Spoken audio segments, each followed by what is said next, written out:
Commander Eliza Shaw stood alone on the observation deck of the spaceship Artemis. The large window in front of her showed the empty darkness of space. Tiny dots of light from faraway stars were the only things that broke up the blackness. The year was 2187. Humans had built homes on Mars, the Moon, and even some of Jupiter's moons. But in all that time, they had never found any sign of alien life. Until today.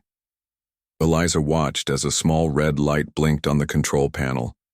The ship's computers had picked up a signal. It was not from Earth or any human ship. It came from the edge of our solar system, from a place called the Kuiper Belt. This far-off area was full of ice and rock, leftovers from when the solar system was young. "Commander, you should see this," said Lily Bennett, the ship's communication officer. Her voice came through the speaker in the ceiling. "The signal, it has a pattern, it's not random." Eliza felt her heart beat faster. A pattern meant intelligence. It meant someone or something was sending a message. "Plot a course," she said. "I want to find the source of that signal." The Artemis was Earth's best ship. It could travel faster than any ship humans had built before. Even so, it took 3 days to reach the Kuiper Belt. When they arrived, the crew gathered on the bridge, their faces tense with excitement and fear. On the main screen, they saw it. A ship, but not a human ship. It was shaped like a teardrop, with a smooth, shiny surface that seemed to change color as they watched. Parts of it glowed with a soft blue light. Other parts were dark and damaged. "Scan it," Eliza ordered. The science officer, Olivia Winters, looked at her screen and frowned. "It's made of materials we don't recognize. The energy readings are unlike anything in our database, and there's a life form on board, just one." Eliza made a decision that went against all the rules. "Prepare a team to board that ship. I want to know what's inside." Her second-in-command, Grace Taylor, looked worried. "Commander, protocol says we should call Earth first." "That signal was a call for help," Eliza said. "If we wait, whatever is on that ship might die. I'll take full blame if I'm wrong." An hour later, Eliza led a team of 6 people across the space between the 2 ships. They wore special suits that let them breathe in space. Small jets on their backs helped them move through the emptiness. As they got closer to the alien ship, Eliza saw that much of it was badly damaged. Something had attacked it. They found an opening, a tear in the ship's side. One by one, they floated inside. Their helmet lights cut through the darkness, showing a strange interior. The walls were covered with symbols that seemed to move when you looked at them directly. The floor was soft, almost like it was alive. "Wait," said Olivia, looking at a small device in her hand. "The life sign is coming from deeper in the ship." They moved carefully through curved hallways. The air inside was breathable according to their instruments, but they kept their helmets on. No one spoke. The only sound was their breathing and the soft hum that seemed to come from the ship itself. Finally, they reached what looked like the control room. And there, lying on what seemed to be a chair grown from the floor itself, was the alien. She, Eliza somehow knew it was female, looked almost human. 2 arms, 2 legs, a head.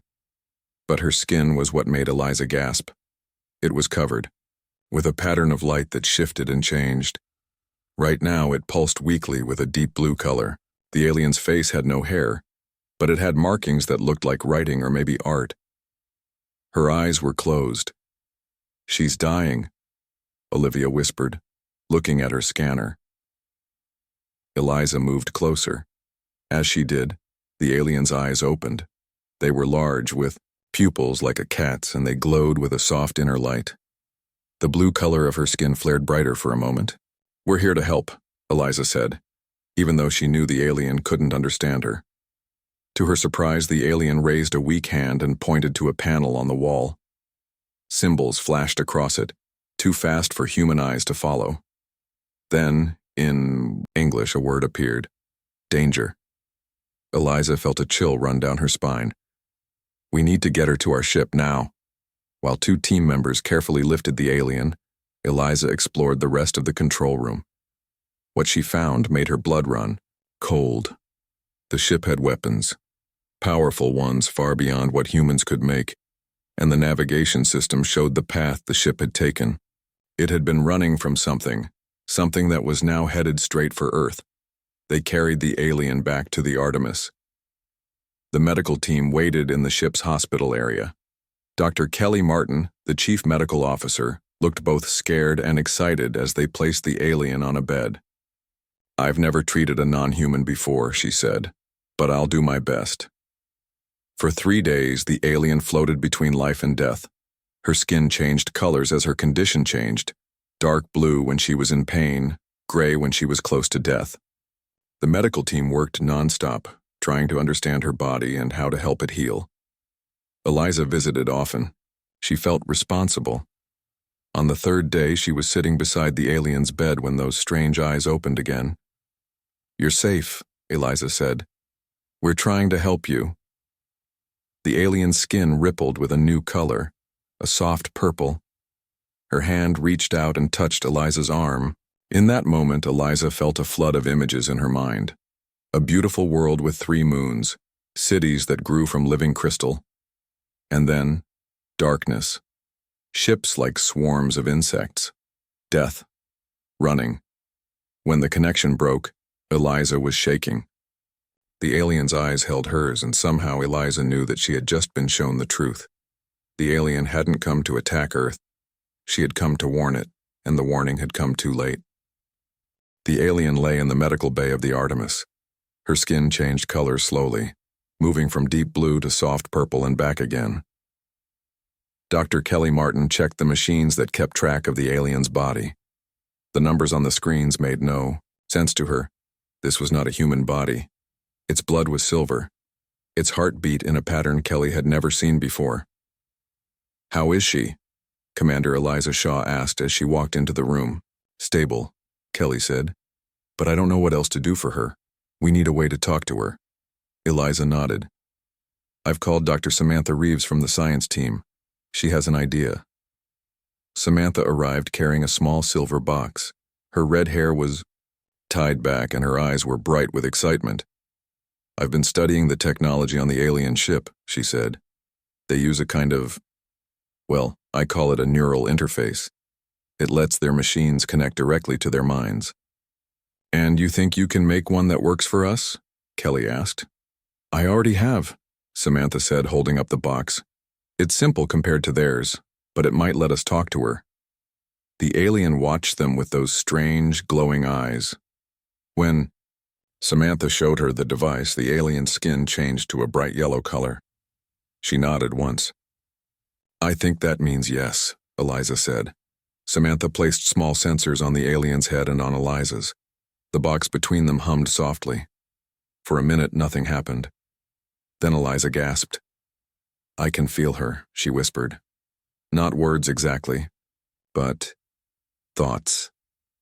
Images. The alien's skin pulsed with red and gold colors. Her eyes never left Eliza's face. "She says her name is Nixara," Eliza said slowly. "She's a sentinel. That's like a guardian or a watcher. Her people are called the Zalari." Samantha took notes quickly on her tablet. "Ask her why she came here." Eliza closed her eyes, focusing on the connection between her mind and the aliens. "She's running from something called the vortex. It's not a thing. It's many things, all connected into one mind. A hive mind, she calls it." The machines monitoring Nixara began to beep faster. Her skin darkened to a deep, angry red. "The vortex destroys worlds. Eliza," continued, her voice shaking. "It takes all the knowledge, all the technology from the people it kills. It's been doing this for thousands of years, and now it's coming here. To Earth." Kelly looked at the screens. Her heart rate is too high. This is stressing her. "Wait," Eliza said. "There's more. She needs to tell us more." Through the neural interface, Nixara showed Eliza images of the vortex. Their ships looked like black stars with points that reached out like claws. There were thousands of them. In Nixara's memories, Eliza saw worlds burning. She saw people, not humans, but people all the same, running and dying. "Why?" Eliza asked through the connection. "Why is it coming to Earth? Nixara's answer came as a feeling more than words. Hunger, need. The vortex wanted something from humans, something special. Our creativity, Eliza said out loud. She says humans have a kind of creative thinking that the vortex has never seen before. It can take knowledge, but it can't take the spark that lets us create new things, new ideas. It wants that, it wants our minds. Samantha looked pale. How does she know about humans, about Earth? Through the connection, Eliza saw Nixara traveling between stars for years, centuries even. The Zalari lived much longer than humans. She had been following the vortex, watching it destroy world after world. Then she had detected Earth's signals, radio, television, internet, all broadcasting into space. She intercepted our signals, Eliza explained. Just like the vortex did. She came to warn us, but the vortex attacked her ship. She barely escaped. Kelly checked the alien's vital signs again. She needs to rest now, this is too much. Eliza nodded and let Samantha remove the sensors. As the connection broke, Nixara reached out and touched Eliza's hand. Her skin turned, a deep sad blue. I know, Eliza said softly. We don't have much time. Later in the ship's meeting room, Eliza told the crew what she had learned. Their faces showed fear, disbelief, and anger. How do we know she's telling the truth? Grace Taylor asked. This could be a trick. She could be the advanced scout for an invasion. I felt her mind, Eliza said. She was showing me her memories. They were real. Even if they were, said Olivia Winters, how can we fight something that has destroyed entire civilizations? If her people couldn't stop it, how can we? Eliza had no answer for that. Earth's best weapons would be toys to the vortex. Their best ships would be slow and weak compared to the alien armada. For the next 2 days, Eliza spent hours with Nixara, using the neural interface to learn everything she could. The Zalari had once been much like humans. Curious, creative, always making new things. But as the vortex threat grew, they became fearful. They stopped exploring. They hid. They focused only on defense, not growth. Why did you come alone? Eliza asked one day. Where are the rest of your people? Nixara's skin turned the darkest blue Eliza had ever seen. Through the interface came a wave of sorrow so strong it made Eliza cry. Then she saw the memory.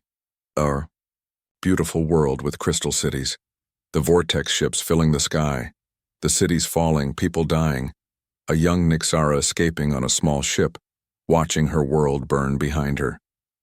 You're the last one, Eliza whispered. The last of the Zalari. Nixara nodded. Her skin changed to a new color, a soft purple that Eliza had never seen before. Why? Eliza asked. Why risk everything to warn us? We're strangers to you. Through the interface, Nixara's answer came clearly. Because your people remind me of what mine once were, before fear made us too cautious to evolve. You still have the spark we lost. It must not die. That night, Eliza couldn't sleep. She stood on the observation deck, looking out at the stars. Somewhere out there, the vortex was coming. How could she make Earth's leaders understand the danger? Would they even believe her? Her thoughts were interrupted by an alarm. Red lights flashed throughout the ship. Grace's voice came over the speaker. Commander to the bridge. Now. When Eliza reached the bridge, the crew was staring at the main screen. On it, 3 small objects moved against the blackness of space. They were shaped like stars with too many points, just as Nixara had shown her. Scout ships, Eliza said. The first wave of the vortex. They'll reach Earth in 2 days, Olivia said.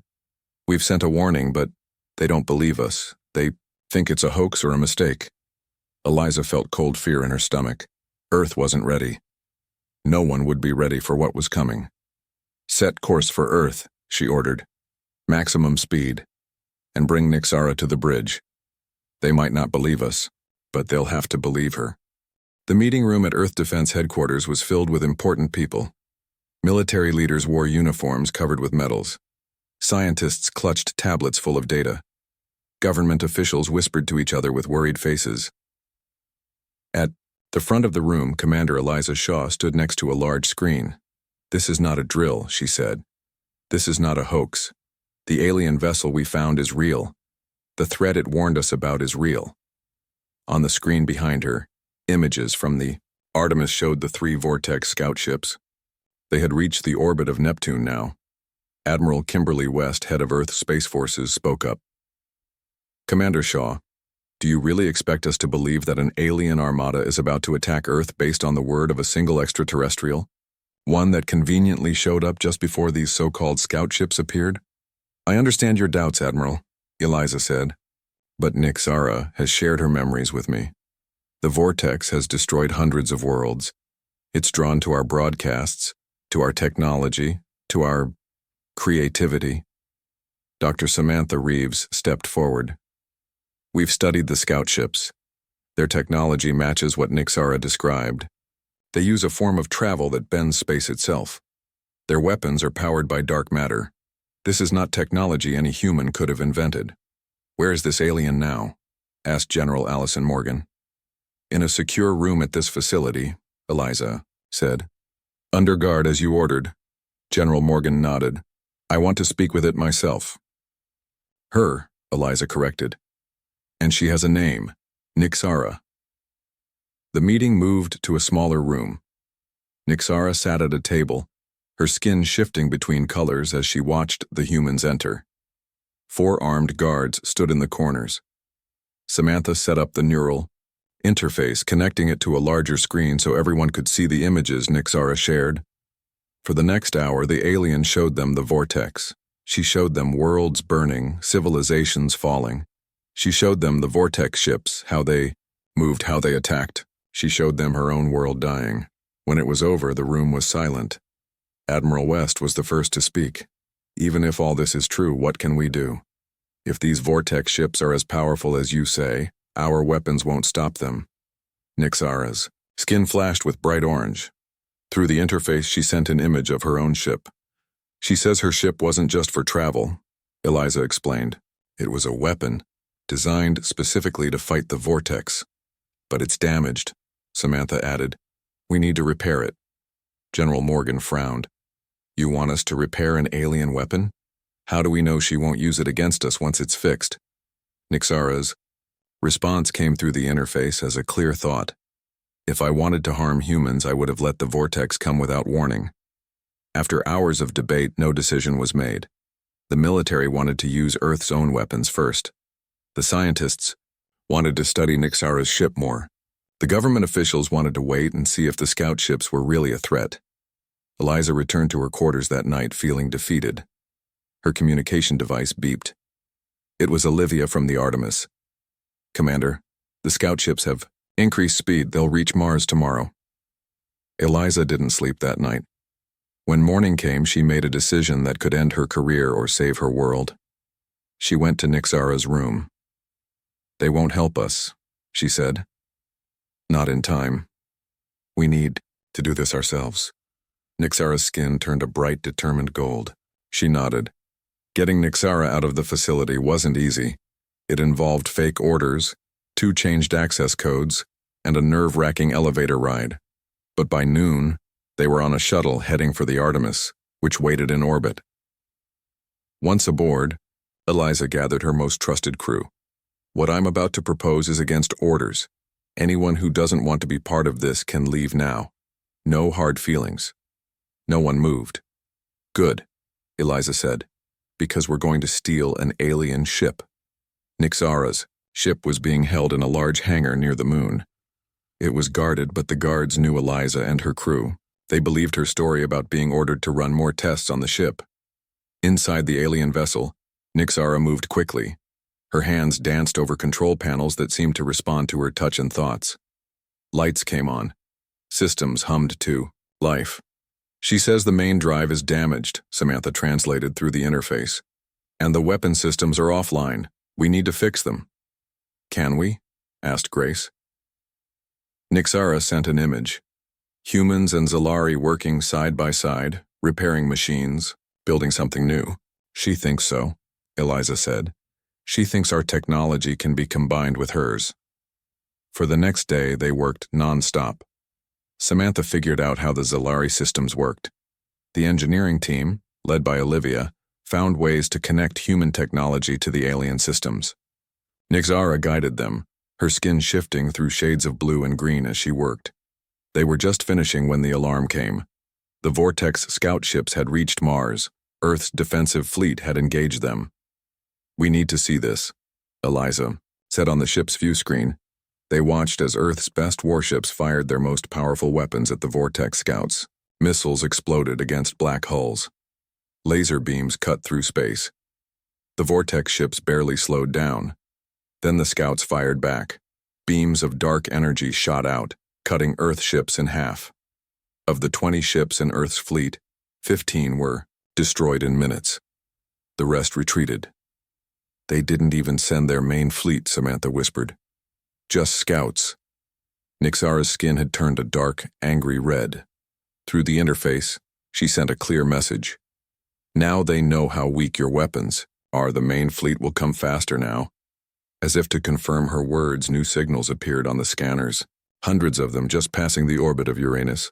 Eliza's communication device beeped. It was Admiral West. "Commander Shaw," she said, her voice tight with anger and fear. "Your alien was right. We can't stop them. Our weapons don't work. Please, tell me you have better news." "We've repaired her ship," Eliza said, "and we've learned something important.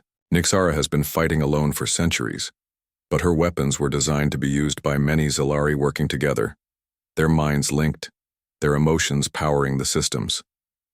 "And how does that help us?" the Admiral asked. "Because human brains can link with her systems too," Eliza explained. "Maybe even better than the Zalari could. We need volunteers, people willing to connect to Nixara's ship, to help power it and control it." There was a long pause. Then Admiral West said, "How many people do you need?" "As many as we can get," Eliza said. "And we need them now." 3 hours later, 50 volunteers had arrived at the moon hangar. They were a mix of military, scientists, and civilians who had heard about the threat and wanted to help. Samantha connected each one to a neural interface like the one she had built for Nixara. "This is going to feel strange," she warned them. "You'll be connected to each other, to the ship, and to Nixara. Try to stay calm." When the last volunteer was connected, Nixara stood in the center of the ship's control room. Her skin glowed, with all the colors Eliza had seen before, and some new ones too. She raised her hands and the ship hummed with power. Through the interface, every human felt what Nixara felt: determination, hope, and a fierce will to fight. The ship rose from the hangar floor, its engines glowing with blue fire. "It's working," Samantha said, looking at her readings. "The power levels are higher than anything Nixara could generate alone." Eliza looked at the scanner. The Vortex main fleet had passed Jupiter. Earth had days, maybe hours. "Let's go welcome them," she said. Nixara's ship moved through space faster than any human vessel could travel. The 50 volunteers sat in chairs that had grown from the floor, each connected to the ship through Samantha's neural interfaces. Their minds joined with Nixara's, creating a network of human thought and emotion that powered the alien technology. Commander Eliza Shaw stood beside Nixara at the center of the control room. Through the neural link, she could feel the ship as if it were part of her own body. She could feel the others too, their fear, their determination, their hope. "We're approaching the Vortex fleet," Grace Taylor said. She didn't need to look at any screens or instruments. She could feel the enemy ships through the neural link. On the main view screen, they saw the Vortex fleet. Hundreds of black, star-shaped ships moved in perfect formation. At the center was a massive vessel 10 times larger than the others. The Hive ship, Nixara sent through the link. The center of the Vortex mind. Earth had sent the rest of its fleet to meet the Vortex. Human ships fired their weapons, but they might as well have been throwing stones. The Vortex ships cut through Earth's defenses like they weren't even there. "We need to get closer to the Hive ship," Nixara sent. "My weapons can hurt them, but only at close range." Eliza felt the aliens' plan through their shared connection. It was dangerous, maybe impossible, but it was the only chance they had. "Do it," she said. Nixara's ship accelerated, aiming straight for the gap between two Vortex scout ships. The human volunteers felt their fear rise, but they pushed it down. Through the link, Nixara showed them how to use that fear, how to turn it into energy for the ship's systems. They shot past the first line of Vortex ships. The enemy fired, dark energy beams cutting through space around them. One grazed the ship's side, and everyone connected to the neural link felt the pain. "Hold on," Eliza sent to the others. "Stay focused." They were halfway to the hive ship when the Vortex seemed to notice them. Multiple ships broke formation to intercept them.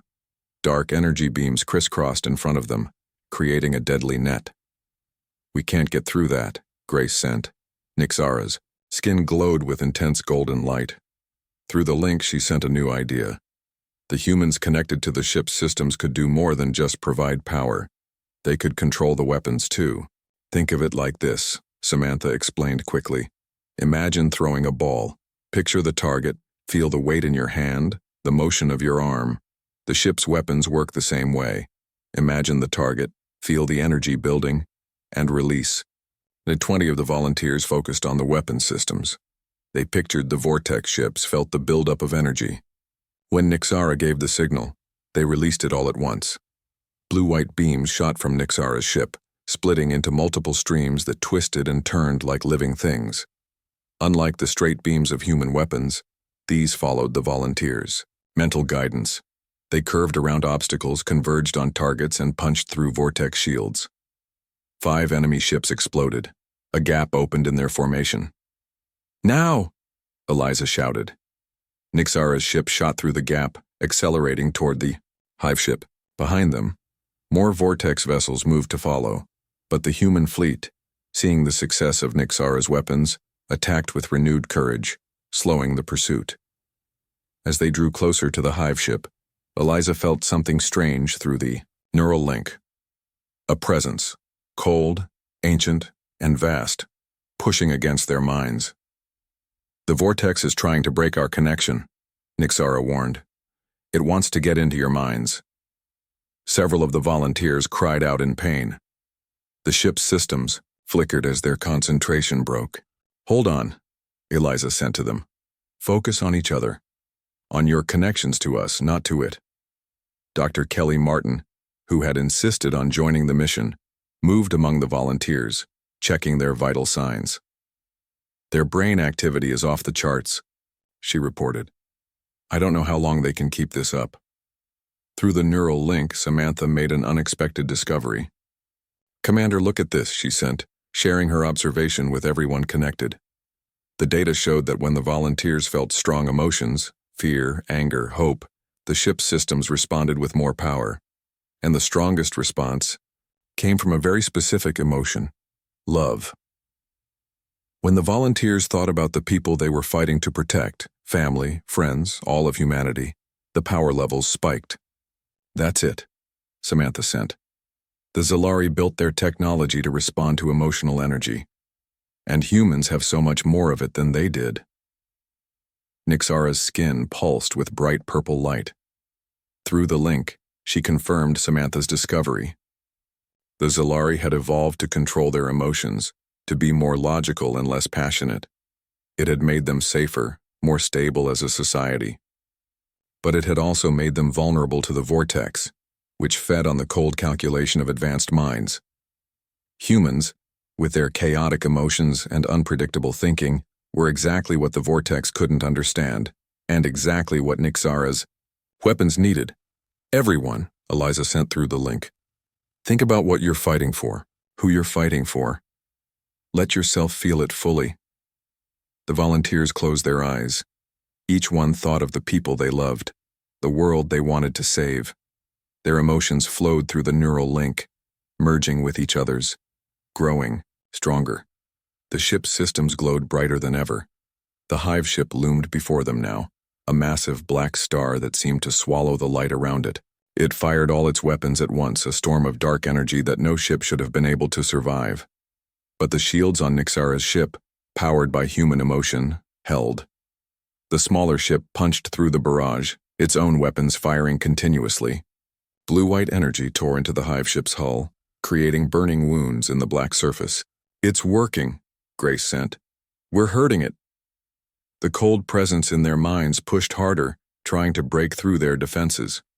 Some of the volunteers began to shake in their chairs, blood trickling from their noses as the mental battle intensified. "We can't keep this up much longer," Kelly warned. Nixara's skin had turned a color Eliza had never seen before, a deep, burning gold that seemed to shine from within. The alien's eyes met Eliza's, and through their connection, she shared a new plan. "No," Eliza sent. "That's suicide." "It's the only way," Nixara replied. "The vortex is too strong. We can't destroy it from the outside, but from the inside." The plan was insane. Nixara wanted to fly her ship directly into the hive ship, to the central core where the vortex consciousness lived. Once there, she would trigger a reaction in her ship's power source that would create an explosion powerful enough to destroy both vessels. "I've been waiting centuries for this chance," Nixara sent. "To avenge my people. To stop the vortex before it destroys." "Another world. There has to be another way," Eliza argued. But even as she said it, the ship shuddered.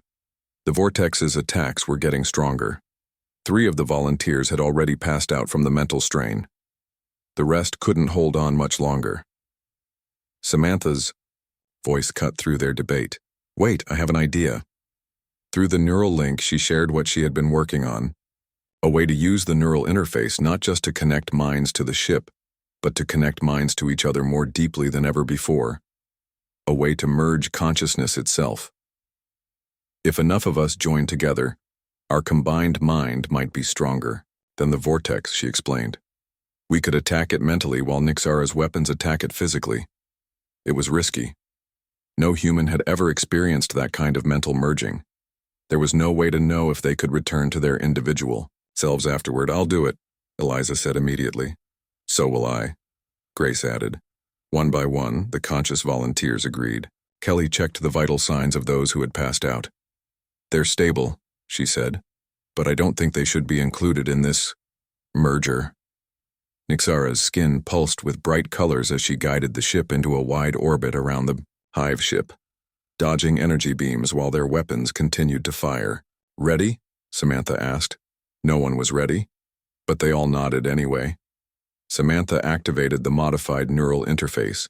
For a moment, nothing seemed to happen. Then Eliza felt her mind expanding, stretching beyond the boundaries of her own thoughts. She could feel Grace's steady determination, Samantha's brilliant curiosity, Olivia's protective instincts, and the unique qualities of every volunteer's mind. And at the center of it all was Nixara, ancient, wise, and filled with a loneliness that broke Eliza's heart. Together, they turned their combined consciousness toward the cold presence of the vortex. And they pushed back. The merged consciousness of humans and Zalari pushed against the cold mind of the vortex. It was like diving into a frozen ocean. The vortex was ancient, a collection of billions of absorbed minds stretching back thousands of years. It had consumed entire civilizations, taking their knowledge and technology but leaving behind their creativity, their emotion, their spark. The vortex fought back.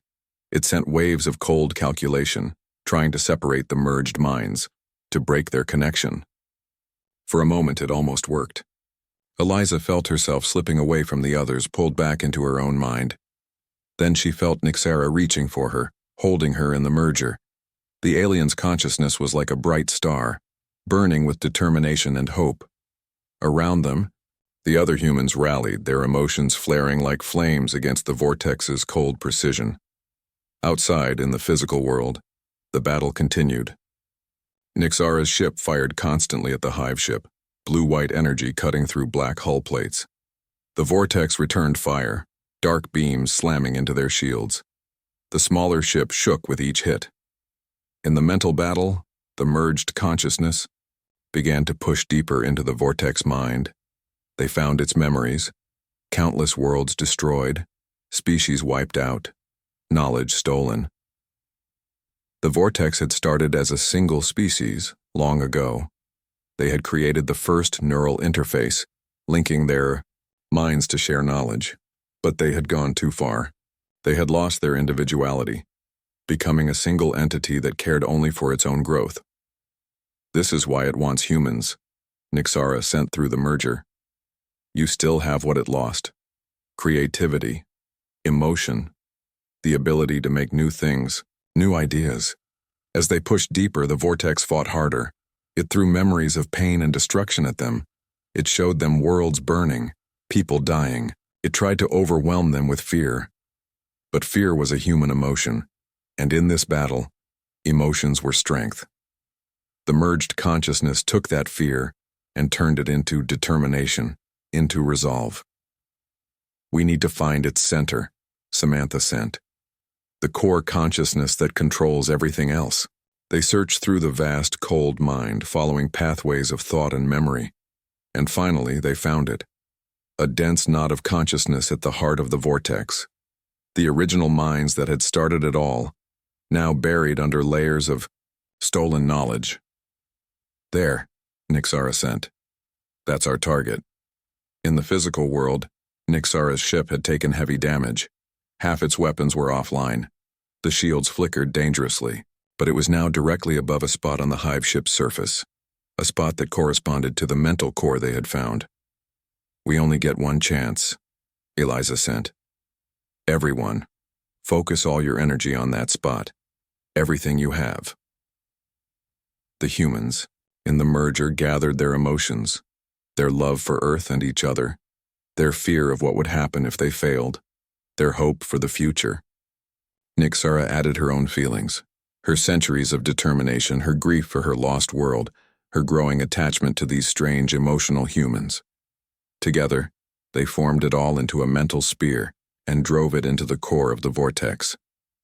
At the same moment, in the physical world, Nixara's ship fired all its remaining weapons at the same spot on the hive ship's hull. The vortex screamed. It was a sound no one heard with their ears, but everyone felt in their minds. A psychic howl of rage and fear and, strangest of all, recognition. The vortex recognized what was happening to it. It had done this same thing to countless other species. The hive ship's surface cracked open where the weapons had hit. Energy poured out. Not the dark power of the vortex, but something brighter, more chaotic. It's working, Grace sent. Whatever we're doing, it's working. The vortex made one final desperate attack. It gathered all its mental strength and slammed it against the merged consciousness. The humans felt their connection starting to break. Pain shot through their minds as the neural interfaces overloaded. Hold on, Eliza sent.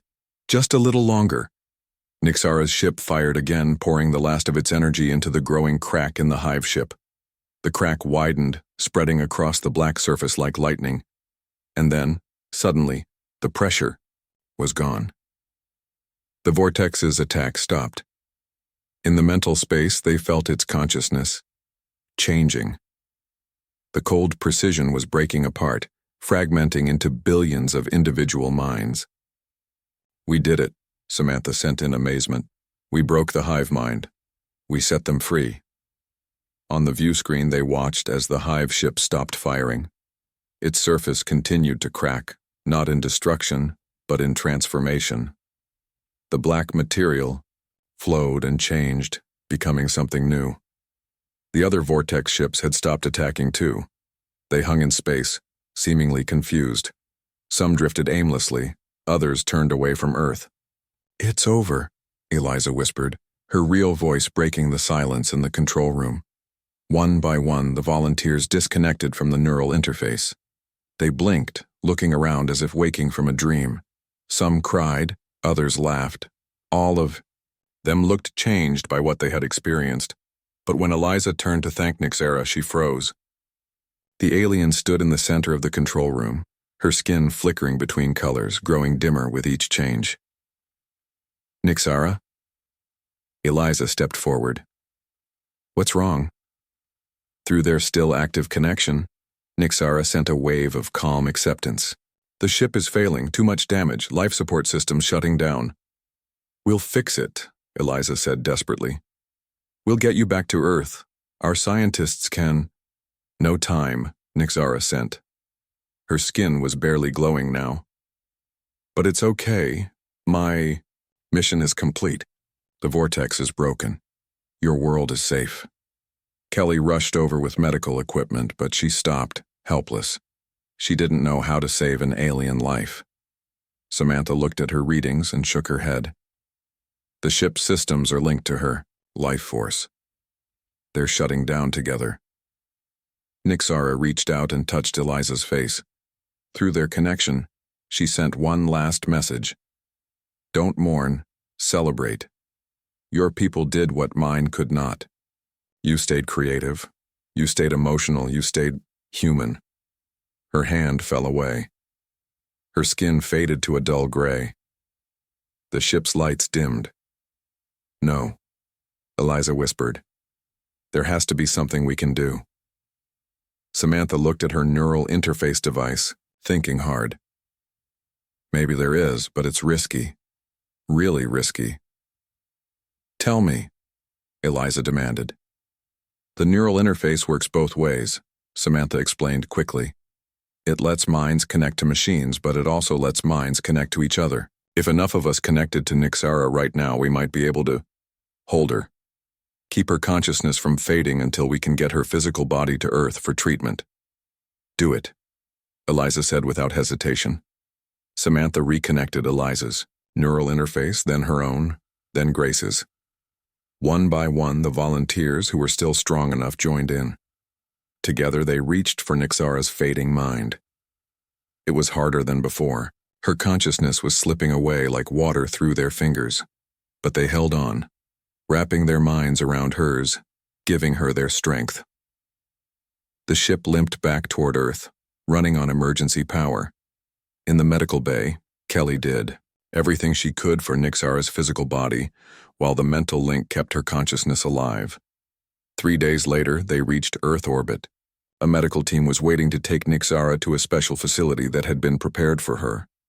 The best doctors and scientists on the planet were ready to try to save her.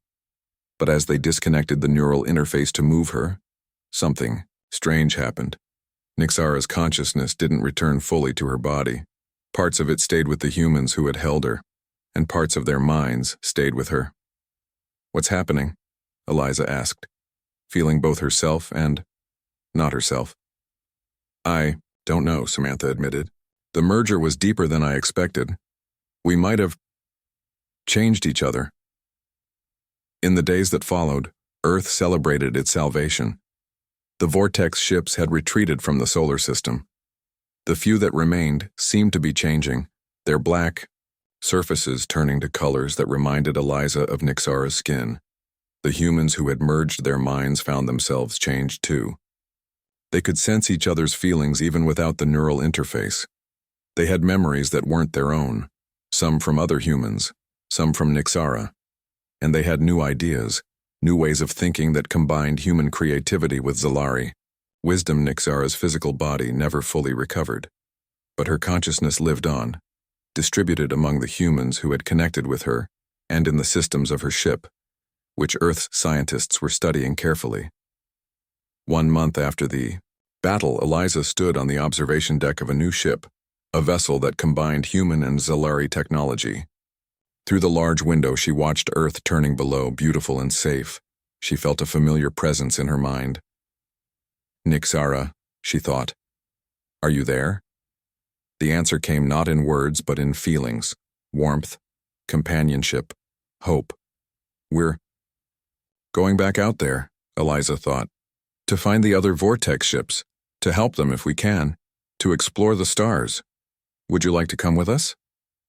The presence in her mind brightened with joy. Not just Nixara's joy, but the combined happiness of all the humans who now shared this strange, wonderful connection. They were something new now. Not fully human, not Zalari, but a perfect merger of both. The new ship's engines hummed to life. Its hull glowed with the same shifting colors that Nixara's skin had shown. Inside, the crew moved in perfect coordination, their minds linked but still individual, still unique.